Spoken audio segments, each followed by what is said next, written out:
آپ حضرات کو معلوم ہے جب آپ صلی اللہ علیہ وسلم نے شروع میں مکہ والوں کو دین کی دعوت دینی شروع کر دی، اس وقت مسلمان بالکل ہی تھوڑے تھے، قلیل تھے، کفار کی تعداد زیادہ تھی اور سارے کفار آپ صلی اللہ علیہ وسلم کے دشمن بن گئے، آپ صلی اللہ علیہ وسلم کو برا بھلا کہتے تھے، گالیاں دیتے تھے۔ اسی طرح میرے عزیز دوستو اس وقت ایک غلام تھے امیہ بن خلف کے، اور غلام کا نام ہے بلال، حضرت بلال رضی اللہ تعالیٰ عنہ۔ یہ ایک حبشہ قبیلے سے تعلق رکھنے والے تھے اور غلام تھے۔ اس کی شکل و صورت بھی بڑی سادہ سیدھا سیدھی، رنگ کے کالے تھے، دانت بھی ظاہر ہوتے تھے۔ آپ کو پتہ ہے حبش والے ابھی تک بھی ان کا رنگ جو ہے نا بالکل یہ سیاہ فام ہے، کوئی ان کے چہرے کے اندر رونق وغیرہ روشنی نہیں ہوتی۔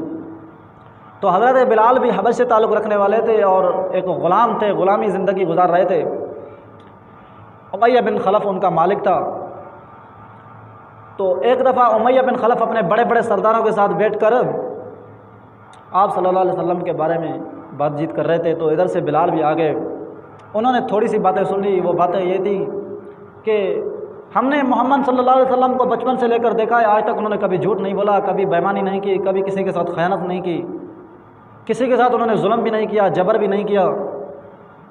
لیکن ایک بات اس کی بہت بری لگتی ہے کہ وہ ہمارے معبودوں کو جب گالیاں دیتا ہے، یعنی ایک اللہ کی بات کرتا ہے تو ہم اس کے مخالف ہیں، اگر وہ یہ بات نہ کرتا تو اللہ کی قسم، معبودوں کی قسم، ہم ساری زندگی محمد کو کبھی برا بھلا نہ کہتے۔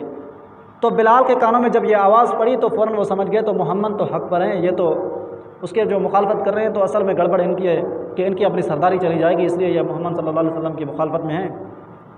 حضرت بلال کو جب اس چیز کی اہمیت دل کے اندر بیٹھ گئی تو فوراً آپ صلی اللہ علیہ وسلم کے پاس آئے، آپ صلی اللہ علیہ وسلم کے سامنے عرض کیا کہ میں مسلمان ہونا چاہتا ہوں، ایمان لانا چاہتا ہوں، مجھے آپ اپنے دین کی جو دعوت لائے ہیں وہ مجھے پیش کر دیں۔ آپ صلی اللہ علیہ وسلم نے اس کو کلمہ طیبہ بھی سنا دیا، اس کے بعد دین کے تھوڑے سے جو احکامات تھے وہ بھی سنا دیے۔ جب ادھر سرداروں کو پتہ چلا، امیہ بن خلف کو، عتبہ کو، شیبہ کو پتہ چلا کہ آج تو بڑا غضبناک معاملہ ہوا ہمارے ساتھ کہ ہمارا ایک غلام جس نے ساری زندگی ہماری خاندانی غلامی کی ہے، آج وہ ہمارا غلام مسلمان ہو گیا ہے۔ انہوں نے بلال کو منگوایا اور اس کو مارنا پیٹنا شروع کر دیا۔ اب مار پٹائی چل رہی ہے، اس کو برا بھلا کہا جا رہا ہے، بچے چھوٹے گلی میں اس کو رسا باندھ کر گھسیٹ رہے ہیں اور کفار اس کو بار بار کہہ رہے ہیں کہ تم ایمان چھوڑ دو، ہمارے معبودوں کی مخالفت چھوڑ دو، ایک خدا کی بات کیوں کرتے ہو؟ تو حضرت بلال نے کہا کہ میری جان کے اگر 100 ٹکڑے ٹکڑے ہو جائے تو پھر بھی میں اس بات سے ہٹنے والا نہیں۔ اس کی استقامت تھی۔ تو کفار مارتے رہے، پیٹتے رہے۔ اسی طرح میرے عزیز دوستو پھر حضرت ابوبکر صدیق نے ان کو آزاد کروا دیا چند درہموں کے عوض میں۔ لیکن ایک وہ بھی وقت آیا جب معراج والی رات آپ صلی اللہ علیہ وسلم آسمان پر سیر کر رہے تھے، حضرت جبرائیل بھی ساتھ ہیں، تو آپ صلی اللہ علیہ وسلم کو جوتیوں کی آواز آ رہی ہے، کھٹکھٹاہٹ آ رہی ہے کہ کوئی آدمی ہے جو ادھر راستے میں گھوم رہا ہے، اس کا آواز چپلوں کا محسوس ہو رہا ہے۔ آپ صلی اللہ علیہ وسلم نے جبرائیل سے دریافت کیا، اے جبرائیل مجھے آواز سنائی دے رہی ہے، بتاؤ تو صحیح آج کون آسمان پر گھوم رہا ہے؟ حضرت جبرائیل نے عرض کیا، یا رسول اللہ صلی اللہ علیہ وسلم یہ تو آپ کا غلام حضرت بلال ہے جو مکہ کی گلیوں میں گھوم رہا ہے، تو اللہ رب العالمین اس کی جُتی کی جو آوازیں ہیں وہ آسمان پر سنائی دے رہے ہیں۔ تو بھائی یہ کیا ہے؟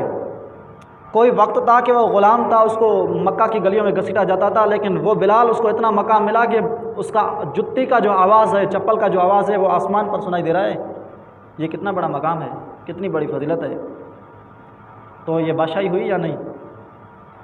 کیونکہ آج تک دنیا کا کوئی بادشاہ اپنی آواز آسمان تک نہیں پہنچا سکتا، لیکن حضرت بلال ایک ادنا سے غلام تھے، لیکن اس کی جُتی کی جو آوازیں ہیں وہ عرش پر جا رہی ہیں۔ میرے عزیز دوستوں کہنا یہ چاہتا ہوں کہ یہ تقویٰ کی وجہ سے اللہ رب العالمین نے ان کو فضیلت عطا فرمائی، مقام عطا فرمایا۔